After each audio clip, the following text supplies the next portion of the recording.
Welcome to the Soul Vibe Sessions, the podcast about independent artists, real strategies, and building a music career without waiting for permission. Just honest conversations, direct to fan thinking, and creative freedom. Let's begin. When you're 18 and you're going to university and you're going to study economy, and then suddenly in a bar you meet a person and your life has changed. And why?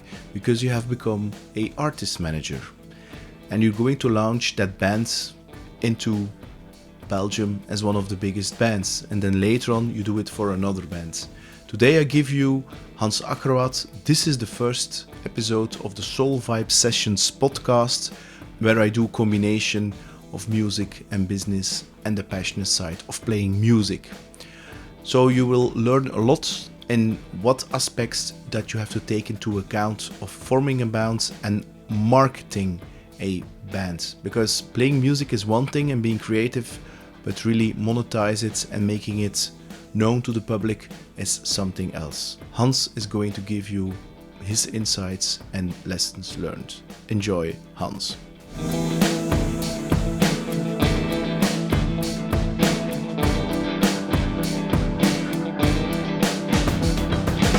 You were talking about the Doors. Huh? Yeah, indeed. So a friend of mine, he played the piano, he could play organ, play the guitar, and I think I was about 12, 13 years, and the movie came out from Oliver Stone, The Doors, which was Val Kilmer, Raymond Zurich. Yeah. Raymond Zurich was played by what's the guy also from Twin Peaks. Anyhow, and he said like, hey, we need to watch that movie because that movie was shown at the local theater in my hometown, which is Veurne, Bach de Kuppe. And I watched it, and it was like, it's really a heavy movie. I saw it also. So you were 12? Yeah, well, I think 12, or I think it was when my second year, so I must have been almost 13, I think. Yeah. Because I also saw it around that age with my neighbor, how do you say that? Friend, who was a girl. And I still remember vividly, it was a very drugs, sex-injected movie, where at that time I felt a little bit shame of, or I wouldn't say shocked, but it was really... It was a lot of things in one movie for a 12-year-old. Yeah. That was like, whoa. Yeah. Because when I watched the movie, I rewatched it, of course, a couple of times later on, but I think I saw like a director's cut, which is longer. And so the scenes with the naked people dancing and you know, like being on drugs and stuff like that was more intense in the way I remembered it. But the thing, I love the music. So afterwards, I wanted to play like everything. Break on through the other side. Yeah, and you know, all these solos, my friend could Light play My Fire. that. Yeah, Hello, I Love You. Particular Riders on the Storm. You know, that whole intro thing. And I was like, okay, and I'm gonna play bass. The Doors don't have a bass player, eh? On the records they do, but you know, it's Raymond Zurich who plays his left-handed. Yeah, but to me that was basically the trigger to deep dive in old music. You know, that was the gateway to older music. Okay. Yeah. Like the gateway to the 60s, and you know, understand where the whole thing of rock and roll came from, and also the gateway for me that wouldn't it be nice to work in that kind of industry, but behind the scenes, because you don't really look that drugs and rock and roll. I never did. Drugs addict. I never did. I had longer hair at the time. So like the Kurt Cobain length, showed it recently to one of my co-founders. They say, well, you should grow it back like that. Don't think so. But no, You didn't want to be on the stage? No. Why? Just naturally didn't. It's... I can't tell, but I felt like more... Because I did at the time, I know I did like a playback show. I did comedy. So like doing Urbanus, André van Deun, that kind of thing. And I performed quite well. I did some drama as well. But not in a sense that I saw myself as an artist. Or a frontman. Well, definitely not as a frontman. Not something I wanted to do. But I found it interesting that someone who had the urge to like perform as an artist and all that. And I had like, okay, what's that business behind it? And that was basically the reason why I followed the economics and stuff like that, was basically because I wanted to know more about that, knowing I wanted to work behind the scenes of the music industry. Because the interesting thing is, and it's only something I knew of or know since 2 weeks, is that, I don't know if it's true or not, but the movie creates the perception that it's that typical rock band. Friends studying on a college, they read some obscure book about thoughts and the mind and the doors of, what is it? Aldous Enlightenment. Huxley, yeah. Indeed. There are things known and there are things unknown, and between them there are the doors. It's Aldous Huxley or William Blake. I bought the books and I studied them, and so it seems like that it's like an organic. We found each other in the college. That's typical the story here, which is true. I heard it's not true. I heard that the Doors, that Jim Morrison, 1 year he was 1 year before he came out as a singer, that he was a very clean officer in the Navy, and he was shaved and everything. And then 1 year later, he was completely that rock star. So there is some kind of construction business thing. So it doesn't. Well, he definitely, there is more business to the Doors than I thought it was. Yeah. There's a lot of business because on one part, like Raymond Zurich and Jim Morrison, they met each other at a Californian film school. Yeah, something like that. But they also had a similar session on actually doing, which I've only found out like 4 years ago. They did, as the Beatles, TM, Transcendental Meditation. Yeah. And that was like a wave, and that was their core unity, that TM thing, and experimenting with meditation, experimenting with drugs, LSD. And of course, when you do stuff like that, you begin to think like someone else. And of course, with Jim Morrison, he had a destructive part, which is the booze and stuff like that, which, I worked with artists, and you always have multiple layers in an artist, and I could write books and do full podcasts about working with an artist, where you can have this deep dive conversation and on business, on this and that, and then the most destructive thing as well.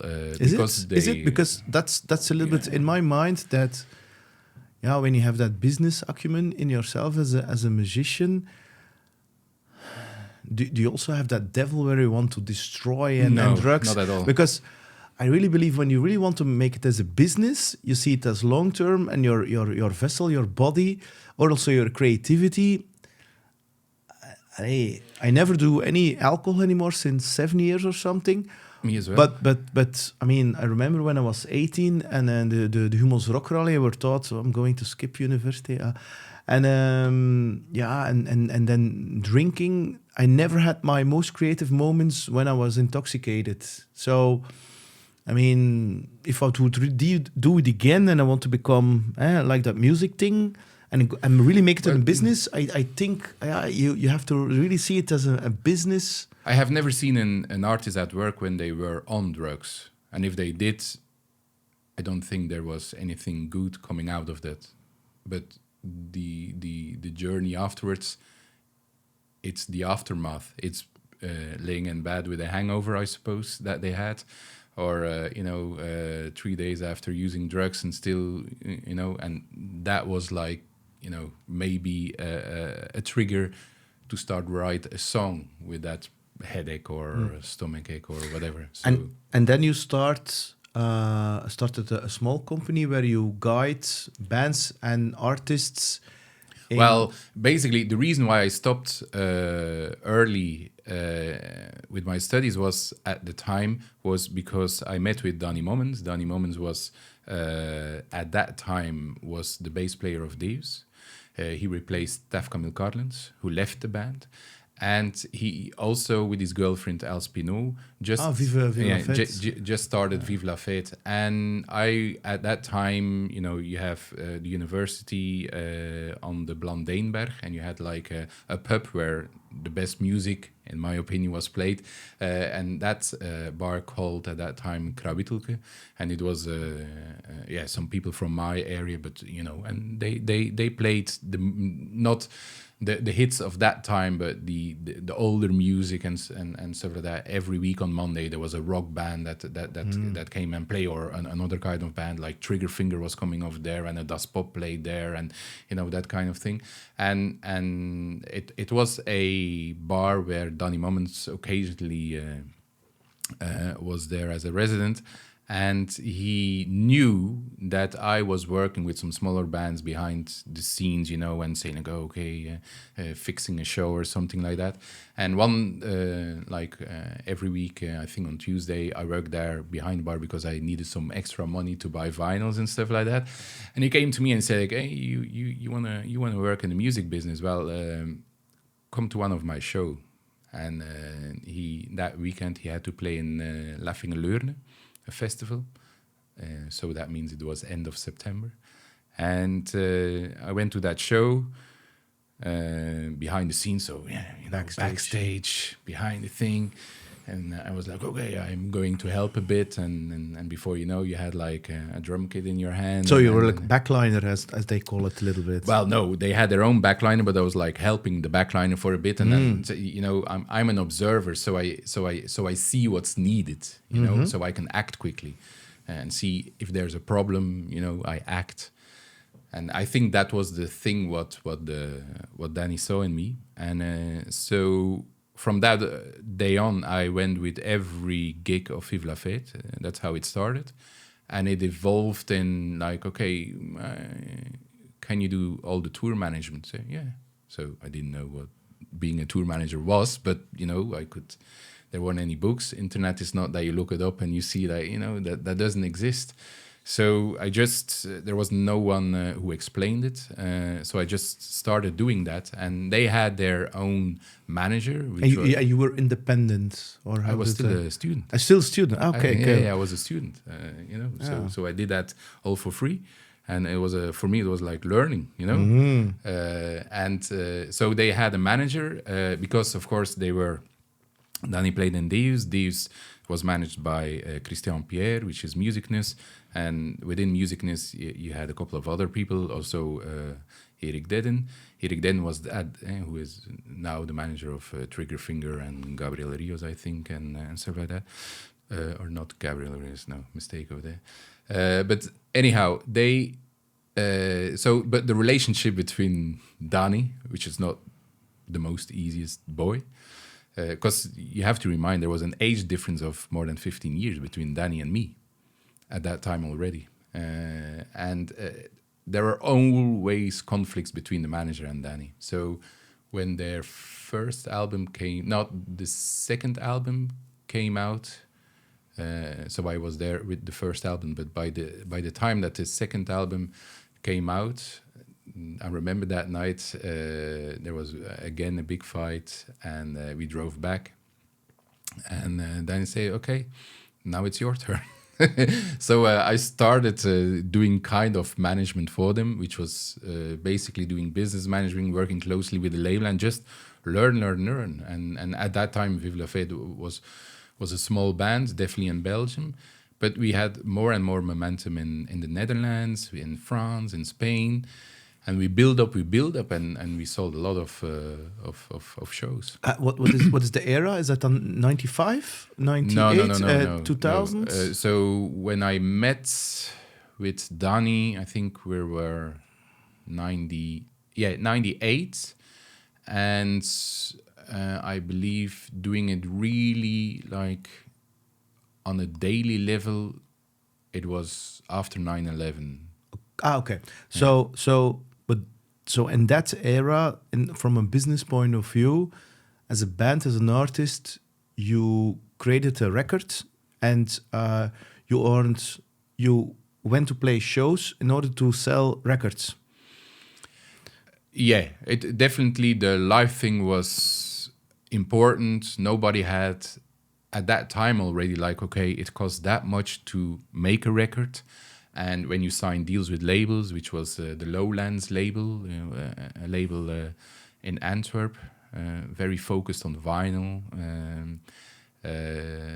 And so after doing promo and stuff that needed to be paid, there wasn't much left to as of royalties, because there was so much to recoup all the time. So the live thing was already at that time was already the one where you earned your money. Because like Vive La Fête, as an artist, I assume if you want to live from it, you have to go immediately full time for it, or they had no other choice. This is what we are, and this is what we're going to do, and we do it no matter what. But the typical thing, the build up for Els, she did modeling work at the time. She also worked sometimes as a cleaner, and just also as people who didn't need much. They didn't have high expectations of having luxury and stuff like that. So if you can keep that minimal, of course, much more is possible. And Danny, of course, played in with Deus, so there was an income. Deus at that time was on MTV, was playing the whole world. So they were headlining Rock Werther at that time. So there was an income. And they, of course, you have these legs, tour legs and recording legs, and so there was time for Danny to in between to do a lot of stuff. And of course, it was Els who was the one who said like, okay, we need a band, and I'm going to search musicians and gather a band and make sure that we rehearse and all of that. And then Danny took that over. So and they all, with the recording, the video, making of the videos, everything, my desk, everything happened at one location in Ledenberg, whereas now the Aldi is over there now. And but it was a remarkable house, and it was people come and go. And Alice still up today. She's like really fond of horses, and there was like a pony in the garage. Their garden was where the pony was. There were a lot of. So they didn't need much, and of course, a lot of time we were just touring. And after a while, because we were becoming bigger and bigger, and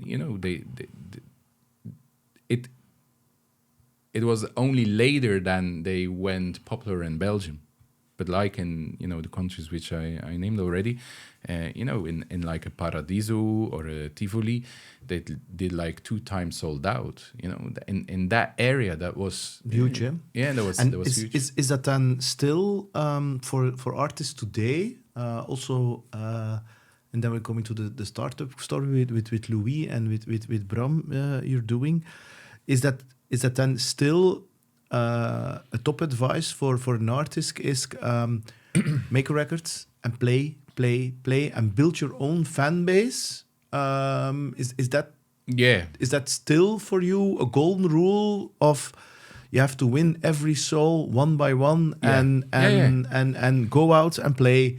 And sometimes it means not playing for a lot of money. I remember concerts at that time in the very early days with Vive La Fête playing in the Netherlands, and we actually played for 4 people.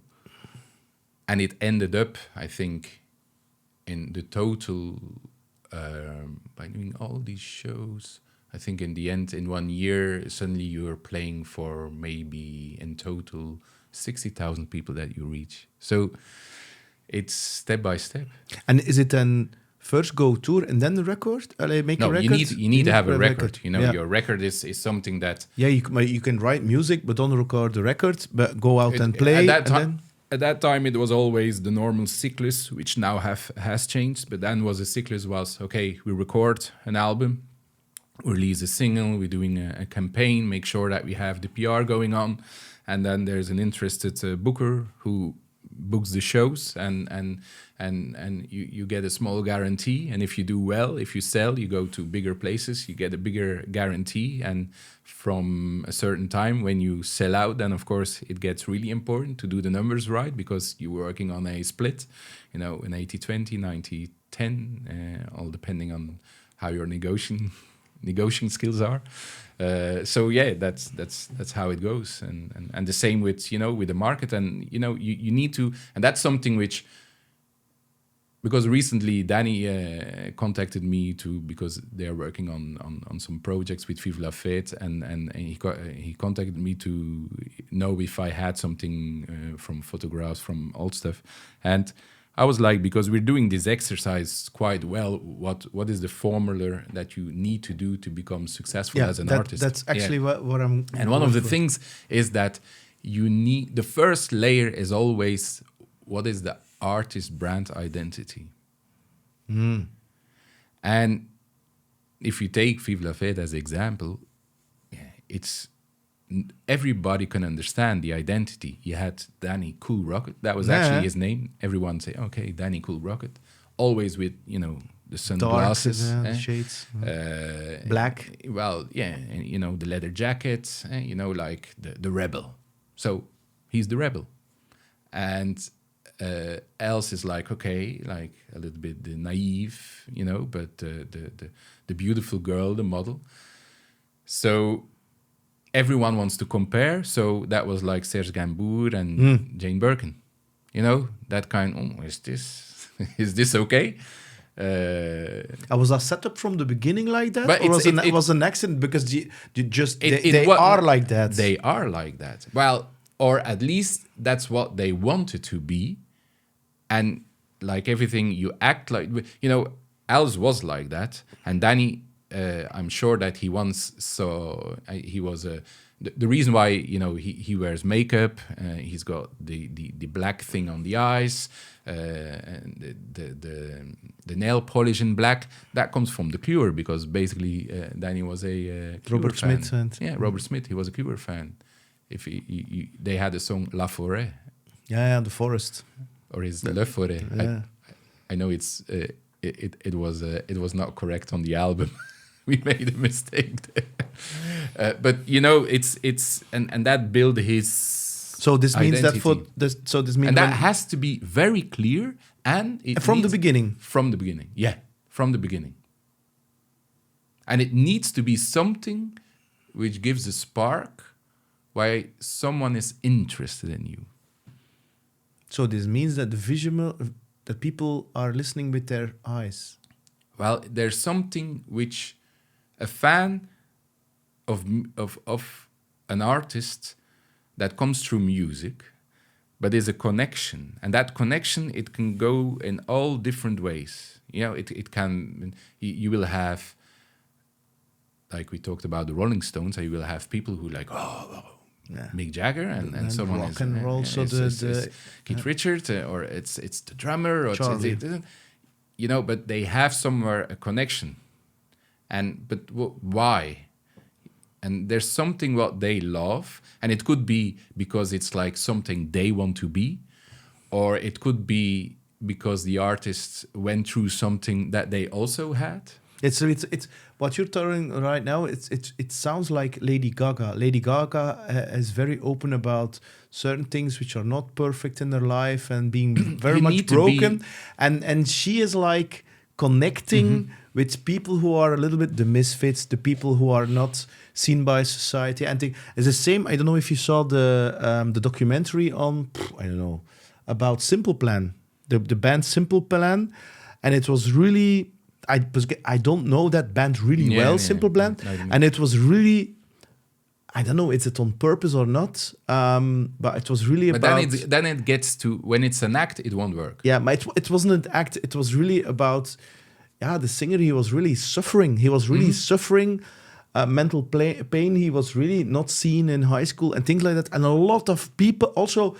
having a burden of expectations of his father, and he sung about that, and there were like millions of fans, and then came the decision, because they were not punky enough for Blink 182 and the punk community. They were like, you're too poppy. What is power pop or whatever the term, and then they had who was it? Avril Lavigne asked, "Do you want to be my how you say that front? My hoe zeg je dat? When you play first on the show." And the then support band. Yeah. And then they knew, if we go to say yes, then the punk community are going to kick us completely out, and they did it anyway. And then it became massive, and it was really that fan base about that pure. Suffering. I have the same with the Smashing Pumpkins. Every time when I hear Siamese Twins, Siamese Dreams, is it? Yeah. I feel that I wouldn't say that boy inside of me who felt alone, and so that pain where Billy Corgan is singing about. I could, I just said relate to that or something with that emotion. Well, and that's of course. When you had that feeling, it was you developing. It was you developing in your years and becoming a grown-up. Yeah, that's true. So that's also the reason why we are so connected with music, that we listen between our about 12, 15 years old until maximum 35. That's our, then we make our soundtrack. And we take it for our whole life, and that's connecting. You need that kind of connections where and that's from everything. Of course, you can have it with a book. We're a certain writer, movies, but everyone who's creates, and in the most broadened sense that you can say this is it's always comes from a struggle. If you look to art, and you have a Van Gogh, which is now the most expensive art or paintings that you can buy, but you can't say, he was posing, he chose to be like that to no, that was his identity. It was the relation with his father, as felt like that he wasn't good enough, and all his struggles and his inner struggles. And is that then something that you start with? Okay, you have the brand identity. You're going to. Is it then some? Well, for me, it's important that an artist he doesn't think about that. No, of course. He doesn't think. It comes naturally. But the team that supports him needs to understand that. Needs to understand. Okay. This is our brand. But do you have a kind of a questionnaire? Do you have a kind? I mean, in business you have like a business Canva, where you can say we actually have it at target market. I mean, if you talk about Louis, you hear things like ICP and persona. Yeah, well, which is basically who is my target? It's Jung. It's Carl Jung, and it's archetypes. It's basically all the different personas that we can be. The archetypes, as Carl Jung mentioned. And you can use another system, but it all in the end it's all the same. So you can have the dreamer, you can have the rebellion, you can have like you're the guide, you're whatever. But and it's not that sometimes it's a little bit between both. And of course, it's also people are on a journey. So you're evolving, and it's not that. You had Michael Jackson as the child star, and you had later on, and the same with Elvis. So it evolves. It's very important. Or you have your audience with you, or you say, now I don't have that connection anymore. But of course, the artist needs to be as genuine, and I'm not the same as I was 12. So we all evolve. But we all had like, okay, what's my identity? And you search, and sometimes you pick up something because you think that's you, and from time to time you understand yourself better. When we were younger, Mhm. I mean, there was no Spotify. So, I mean, you listen to the top 40, top 30, things like that. And occasionally you heard a record via a friend or something, which was not in what was not known. But nowadays, cutting through the noise, I mean, literally even with AI, I mean, there is I think a case that some person has been filed by or sued by Spotify because he released, I don't know, he earned like $1 million or something dollars with AI music, and they're like, So what is for you then the formula right now to make a living as an artist next to the brand? Artist identity and touring, making a record. What is then for you? Is it then creating TikTok videos and dancing? Because I saw the last post. Was it you or was it Louis who said there is some Definitely guy? is Louis, because he's posting like every day. Yeah, I'm not. and there is a guy who has not a TikTok thing, yeah. but he's blowing up. He's blowing up on social media. To be honest, I never heard of the guy. Yeah.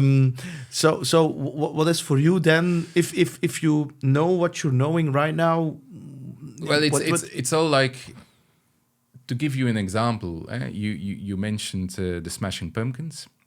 How did I learn about the Smashing Pumpkins? It came through the same period, around, I think, 13, 14 years.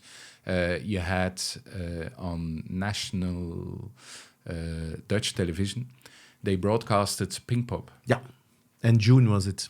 Yeah, and that was amazing. They now do that with Rockwerter and maybe also with Tomorrowland. I'm not sure, but definitely with the Rockwerter. But at that time, nobody did that. So the to see also the life behind the scenes, it was like, okay, doing the interviews and one-on-ones with the artist and showing from very close with these cameras, like how they played. And that's the reason. So me and my brother, we recorded all of these programs. One, because we wanted to listen again and again to that music and see how they were dressed and see how they play that song and all of that. So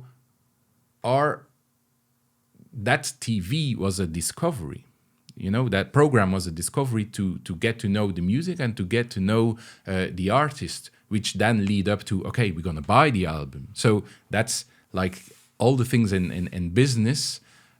How's your flow going from, discovery of the product to actually buying something? So, and of course, with all, businesses change. We used to go to buy a car and we go we didn't go online to buy a car. Now you can buy a Tesla and do it with an app.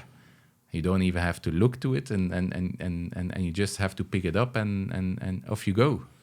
So all of that changed, and the same as with music. And we look a little bit too much at Spotify as we went to the Fnac and buy a record and see like, okay, now Spotify, that's where we buy our music. Is it? No. I don't think so. No. It's radio. Spotify is radio. Yes, correct. So, and Spotify is becoming radio, as I really believe towards the future. It's becoming radio, whereas, and I don't want to offend people working at the radio, but for me, radio has a kind of a background functionality. They gatekeepers. They are gatekeepers. Yeah. So whereas the interesting music, as through you, me, show, and I like there's a kind of Gogh bin, for instance, which I'm a huge fan of. Yeah, that's something via a friend that he said, check this out. You're going to be interested as a guitar player. And then you start looking, this guy is losing that pedals and, this is an interesting sound. And YouTube. But again, it's all the same with everything what we buy. If we buy something, it's most of the time because a friend or a relative who uses the product, who likes the product, and or maybe you look up to that person, and they are using a product. So But what you're actually saying is that if you look now from in business to business, it doesn't matter if it's business to business, but every decision that you take or that somebody takes is taken emotionally and afterwards rationalized. Everything from music, from a car, but even for a software package, it's the same. And people say, no, it is. So you don't buy a product, you buy a brand.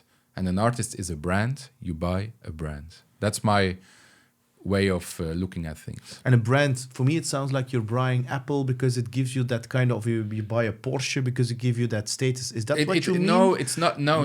Because for me, it's not. We can look at products because of a ego thing. It's not always like that. It's more complicated than that. You can buy a product because you believe it's the best product. If you believe for a brand and then they say Audi, best technique, and you say, okay, it needs to be solid. I want technique, so I buy that kind of thing. So that and there's that connection with you. For me, it's if like music, and I would say music and also guitars. I play certain guitars which are unknown because I used to work in a lot of known things, and I want to have that small, unknown thing because I want to have something unique. The same with music. I mean, I find it cool. This, it's cool. So I like my personality because I don't look like that, but I have a rebel inside, and I'm like, that's my rebellish thing. So, but it's like, why does in my industry everyone works on an Apple, and in the corporate industry, when you're working with a very big firm, you don't see apples over there. Yes, it is. Yeah. But I mean, like, they don't buy. They don't. It used to be like that, but it's completely changed because if you look at developers right now, it's Apple. But of course. But even in corporates, it's completely changed. But that's more change of the identity and the usability and blah blah blah. But it's But I know what you mean. But it's always a kind. It's not because the one has more features or this and that. It's actually an extension of identity somewhere. Is it an emotion? Is it an emotion? If like an Apple, I mean, there was a time that the Apple logo on your notebook or whatever it's called, and you're in a meeting. It, especially 10 years ago, as a developer, it gives you that kind of. Right now, startups all over the place. But 10 years ago, it was still a unique kind of elite that worked on a MacBook, and it gives you that, that special, I don't know, digital nomad kindy developer, techie. That was a kind of hipster identity, whereas Windows or Dell machines boring as. So it's the same with Porsche and then exaggerated. Of course, things change and it's with it's with the product, the lifetime of a product. But how it started is like, okay, it was like if you're working with Windows, you're like a part of the herd, and you choose to with That's an Apple. True. It was like, okay, I'm an individual. I'm creative. I'm thinking differently. But Apple was also used, mostly, in the music industry, of course. And like Atari and Commodore, things like that. So, and then Windows was like, PC. So it's correct. And then next to that, what's okay? You have the, I mean, what this means that. So can I then conclude that like 80-90% of artists or bands that they focus too much on the creative side of the music and a little, not a lot on the more business side of music, or they just find good persons to... The thing is, you have a lot of people who can write good music. That's true. And But of course, if you have good music, as you have thousands of good products, that doesn't mean you're going to sell. So you need brand is a part of your strategy to sell something. So you need to have both. You know, if you would say, well, the brand of the Beatles was really good, but the music sucked, it wouldn't deliver. So you need to have both. And another layer is, of course, that you need distribution. You know, we are all drinking Coca-Cola because we can buy it in the shop. We can buy it when we go for gas. We can buy it if we're on school and we see... but if you want to drink Ricci Cola, for instance, it's more difficult. It's more difficult to get it... so it has less distribution. So for an artist, it's important to have distribution. And that, you know, in the old days, of course, if you, like we mentioned about Vive La Fête, then of course you needed a label because it needed to distribute. You had a vinyl, you had a CD, it needed to distribute, first of all, as a product, but also within the gatekeepers of PR. So if you wanted to be on... newspapers, if you want to be in magazines, if you want to be played on the radio, all of that was, okay, we are going to decide whether you're going to be played or you will have a review or not of all that by that same people. And that gave the power to labels, that gave the power to media, traditional media. Radio DJs? You know, they were the gatekeepers. Because I heard that it took 10 years that Triggerfinger became on Studio Brussels because they were more into rap, hip-hop and things like that. And it was of the cover of I Follow Rivers on a Dutch, I don't know, radio station. You can calculate because I saw them playing Triggerfinger. I saw Ruben playing in Krawittelge. And I think I saw him over there playing 4 times. So every year he played there during my years as a student. So that took a way long time. And is it then also an advice for musicians stick to it, go on, and don't give up too early? Well, as everything in life, it's about perseverance, you know. Again, a link to startup. You know, it's if you believe in something and you put your mind to it, and of course you need to validate what's working, what's not working. You know, you need to find your audience, so you need to change and pivot. Because it's I know a lot of artists who did kind of music and styles. Can you give an example of that? Well, you know, it's maybe a bizarre one, but in Belgium we've got Lady Lynn, which is the Ghent. So it's a little bit jazzy. It's like that, but she had a dance project together with Jeroen from the Subs, and when she started, so it. But of course, it's like, oh, we're a bit scared, you know, because we now chose that way, and you're overthinking it, and you should be more relaxed and just do it, you know. But even Tom Barman from Deos also had a dance project, that afterwards, he had Magnus with CJ Boland, and you know, that was an extension of the creativity what he did. As the same, he made movies. And that's what an artist is, you know. Because there is more. I worked a long time with GOOSE, and you have these 4 different guys who are very good all together, but they also had an individual quality.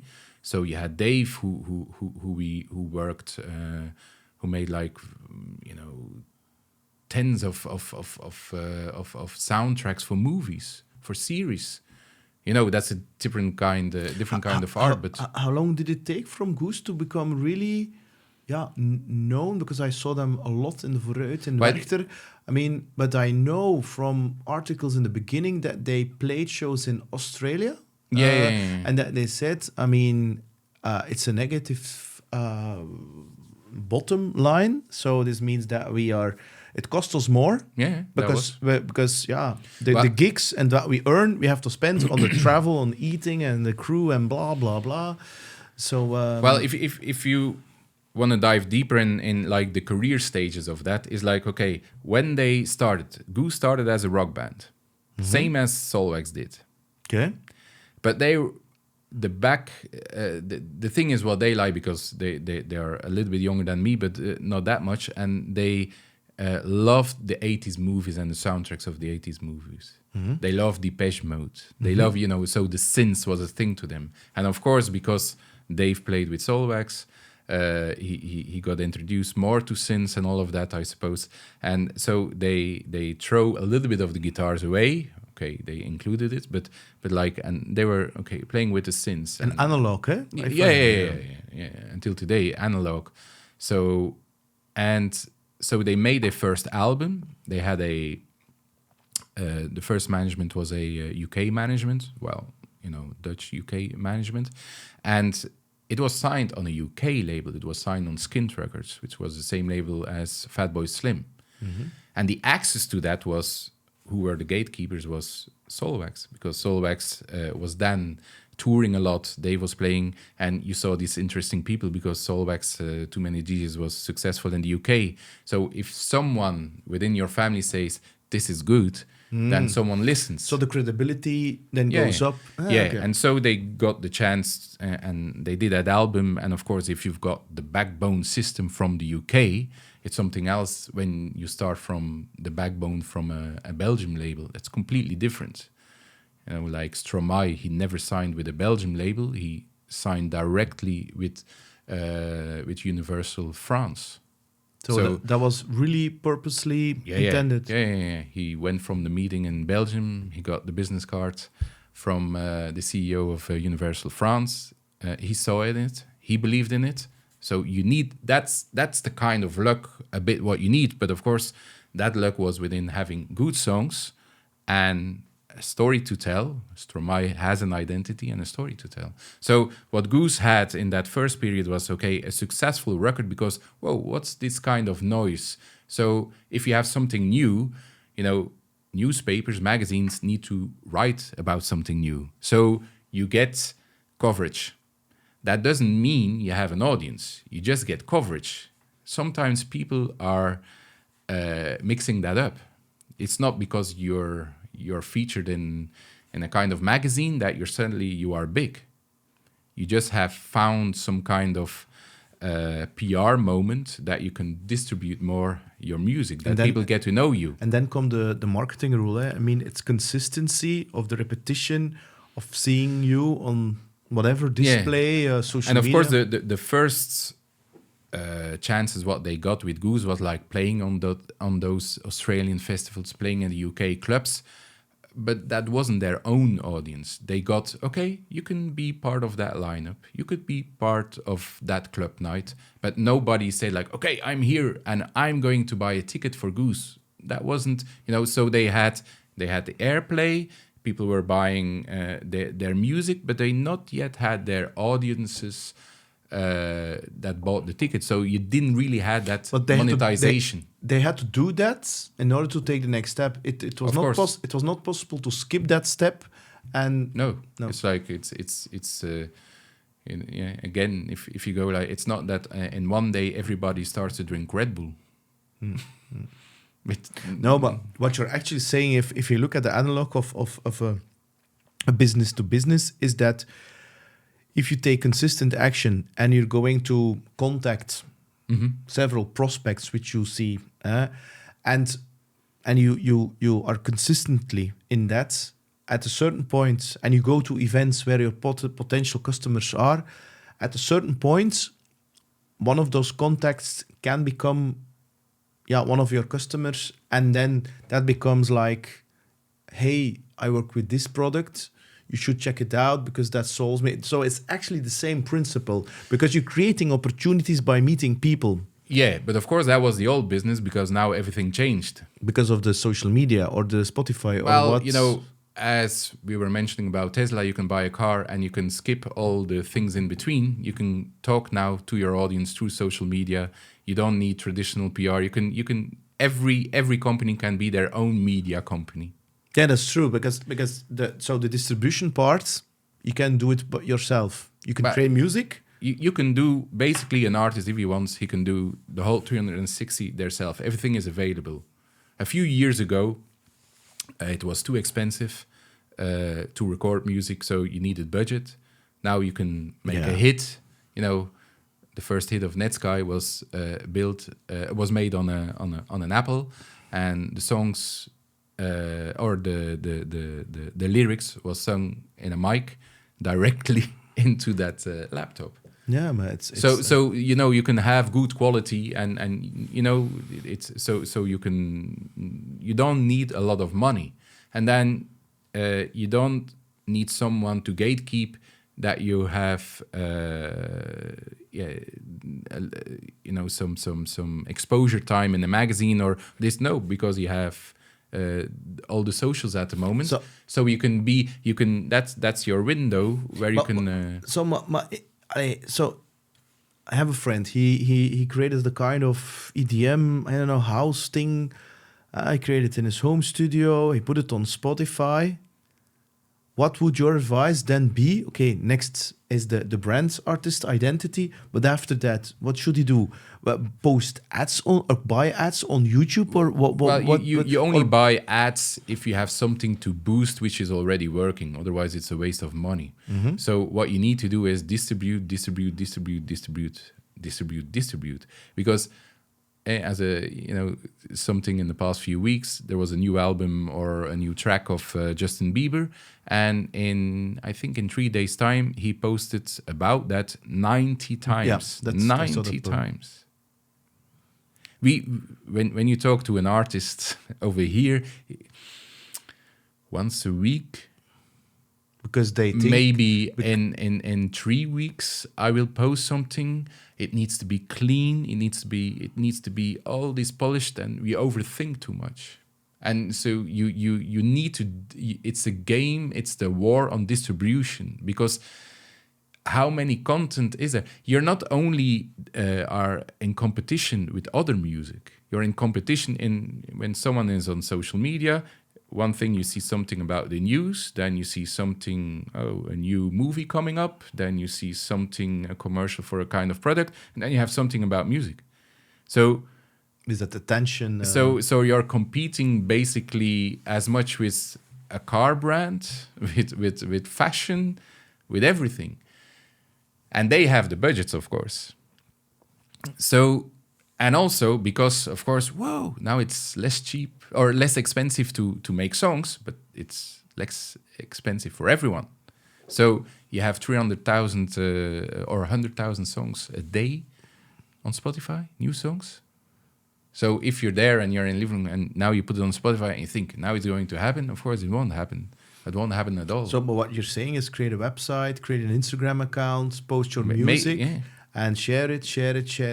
But create things, like do what you work. If you say like, okay, I'm feeling comfortable to talk how I made that music. Well, record yourself in a podcast, in a video, and then you have the long form, you have the short form, you have the snippets, you have the this, you have the that, and distribute. To be very honest here, I became a very big fan of Jacob Collier and Charlie Puth. I don't know if you know them. Does ring a bell. Yeah. So Jacob Collier is an amazing artist, plays huge shows. He plays on the guitar with 5 strings, but he has he can say, "Oh, but that's G, that's 10 cents too high." It's and polyrhythm at the most complex thing. And then Charlie Puth is he works with Bieber and things like that.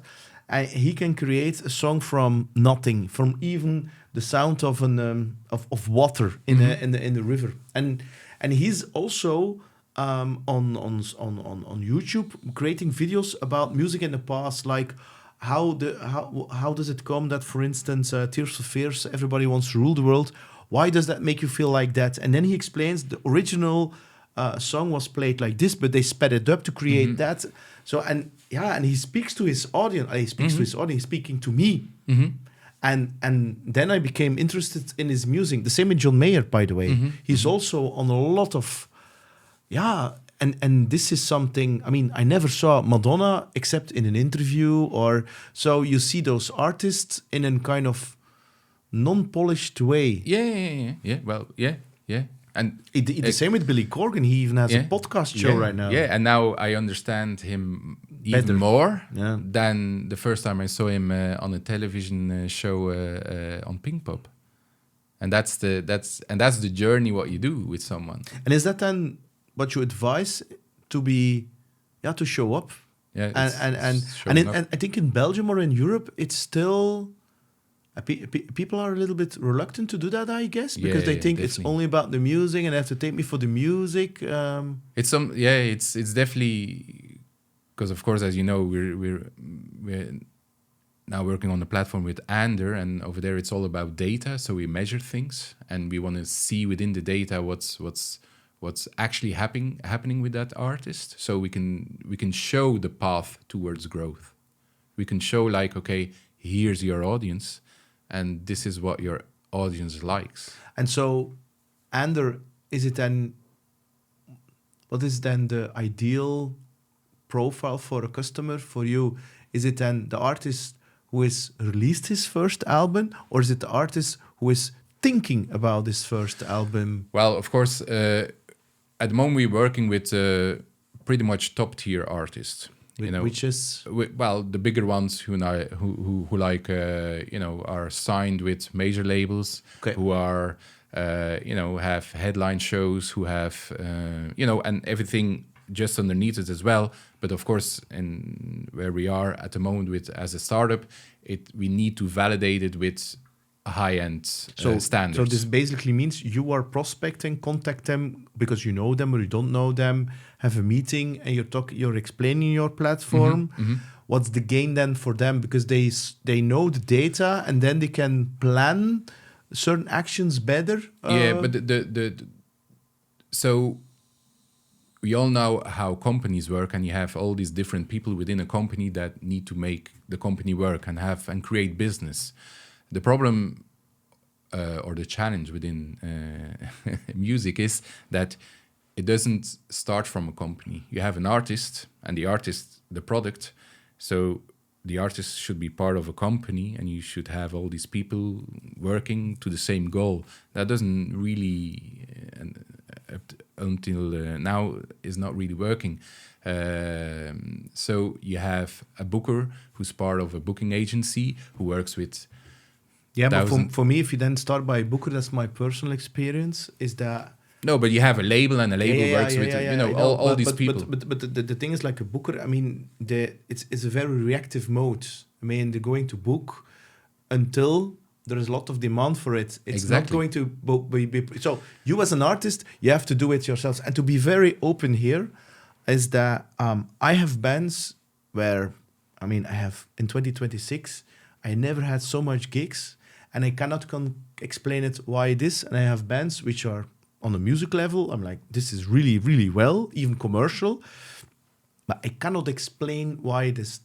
So I don't know, to be honest. And it's not even my own music. So I don't know. I mean, what those data models, which is it then? Well, it's first of all, to come back, it's like you have an artist team. They're not all part of the same company, but you have an artist team, and that can be one, just the artist doing everything themselves. It can be that the artist works with a label, or they have an artist manager and a label, they have an agent, maybe they have a separate marketing team. In the end of the day, you have an artist team. Mm-hmm. It's very important that everyone is looking through the same window. So you need to know that brand identity, so the archetype. You need to know, like, okay, what is the goal actually? Where are we at the moment? Are we a beginning, early stage artist here? Do we have nothing? Do we have already, are we in a second phase? Where are we? Are we already the top artist or not? You need to know where you are at the moment.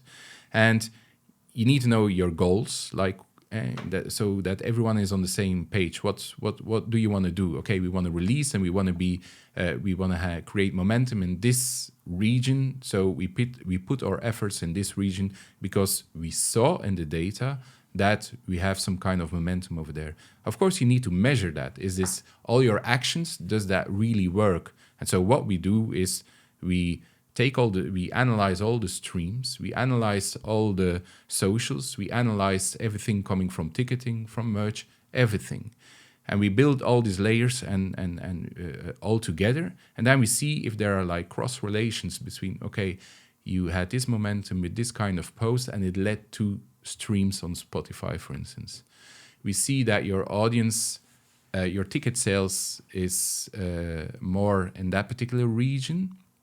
So you have momentum to boost it over there. And people are always busy, working on the next thing. and not looking at the data, which is actually your guidance, and to say, what's your next step? What's your next step to make more growth? Yeah. And since our industry, they don't all work every day all together on that same project at the same time, you need to have that clarity. And that's what we do with AndR, bring that clarity. And so we show the data on dashboards like you have on AndR. We tell them what the insight is, so we explain it. And then we give a next action. What can you now do it so that you can make it grow? So if you're then working with an artist team all together, you will have honest conversation between the artist manager, the label. Like, okay, we see the data and we see we have momentum. So yeah, it's not a guess. It's definitely a good idea to set up a tour over there. And we only do these 3 cities because we can have a good ticket sale over there. We're ready for this. If you're all looking at the same picture, then you're making the right decisions. And what I noticed while working is, of course, that everyone is doing busy things and it's not aligned. And you're making the wrong choices. It's the same for a company, yeah? Of course. The same. You create a business plan to say that's the North Star. Of course. We're going based on data. And it's changing a lot. A lot. Yeah, a lot. So that's what that's basically what we do. And so our clients are, the major labels or big artist management agencies. You're selling to the major labels. Yeah. What is the licensing metric? How do you sell that? Well, is it then a data consumption? You understand my question? Yeah. Well, it's very good question. The thing is, like, it doesn't matter how many that there are looking at that data, how many people there are in your artist team. Doesn't matter. You don't pay by user.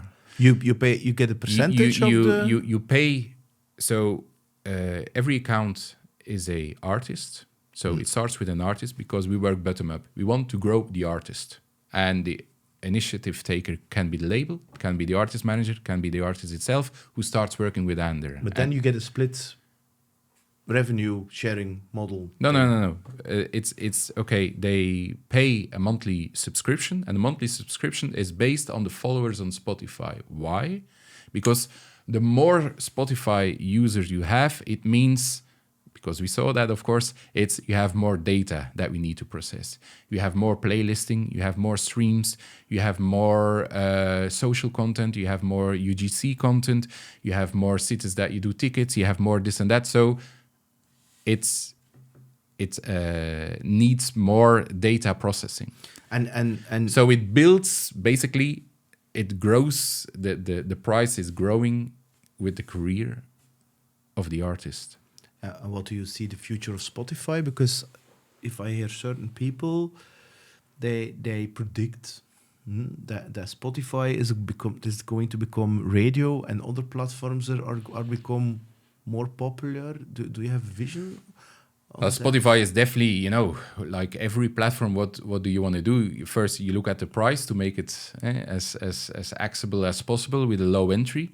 Which they did from day one, of course, with non-paying So that's, and the other one is like, okay, we want to give good features towards the artist so that they actually can grow as being an artist and reach more audience. And on the other hand, give more features towards the actual customer, being the ones who listens music on Spotify. And of course they take more and more. And I think there's a good chance they move up and that they want to have the ecosystem by also selling tickets on Spotify. Because the critics that it's coming is that they are very good for large, big names, Spotify, but not for independent creators. For starting artists, that's the criticism that they are receiving. That's because who is now running Spotify is the bigger major labels. It's the same what you could say in back in the days with radio. for who was radio the best? Well, That's if you had like, okay, correct, I'm the yes. hot Yeah. single, so I have 7 spins per day. Yeah. I'm in high rotation. Well, yeah, okay. What's your rotation on Spotify? And of course, That's true. That's true. Okay.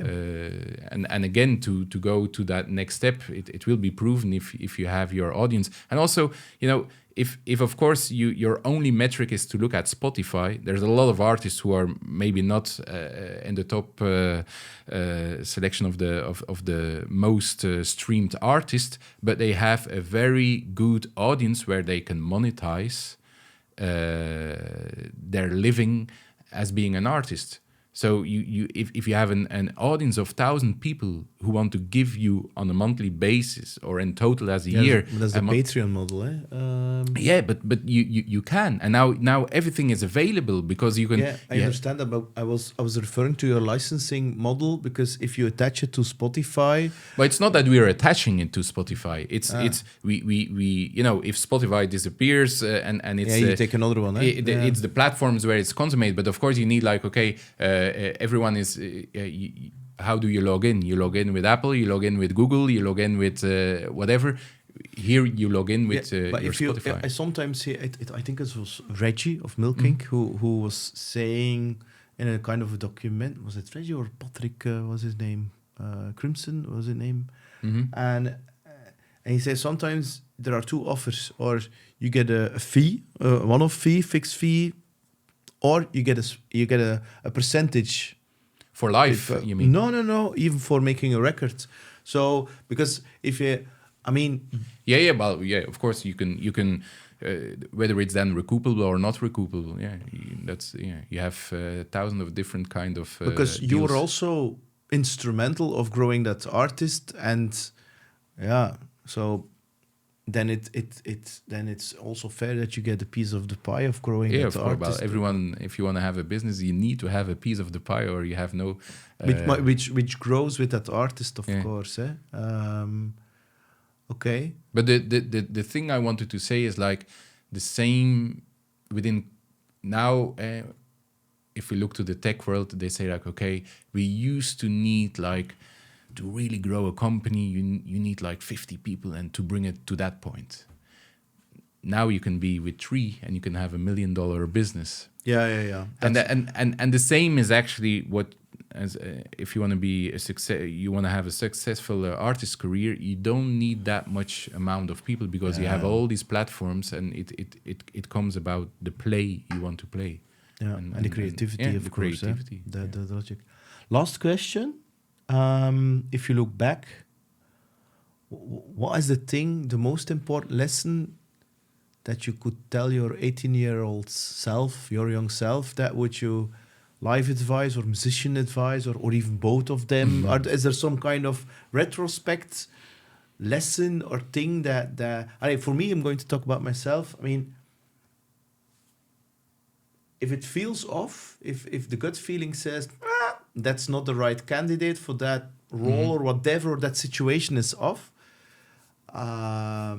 I played in bands where I felt nothing, and I was like, and then I felt I'm playing in bands, I'm like, maybe it's not the style that I would choose, maybe I like it a little bit more heavier or things like that.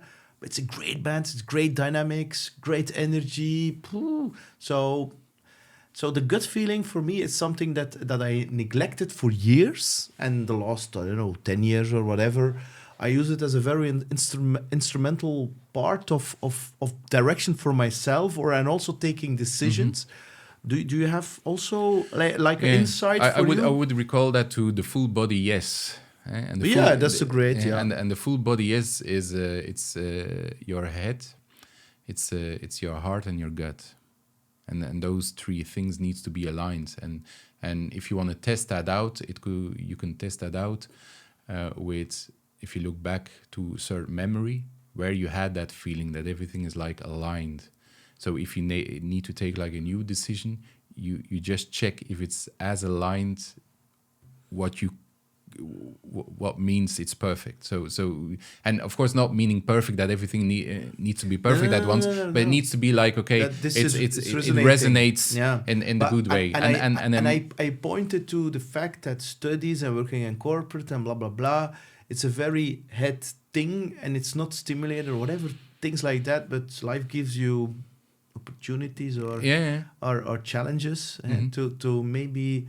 But is there a kind of well, definitely is decide your environment. That's a very important one, because you become your environment. So you're the product of the 5 persons you surround yourself with. Is that what you're saying? Definitely is a very definitely and so that mean that you would, if you would redo it again, that you would have chose to not be work whatever with certain persons or definitely. Okay. But when you have like again that full body yes experience, like, okay, this is the right choice I need to make. One includes always like, am I surrounded with the people I wanted to be surrounded with? That's a very, very important. And if you know that's not the case, like for instance, if you feel like I'm working with this person, but I don't see myself working with this person for the rest of my life, at that point, it could always change, of course, in the future. But if you don't have it at that time, I would say don't even work one day with that person. And that's something which I neglected in the past, and I won't make that mistake anymore.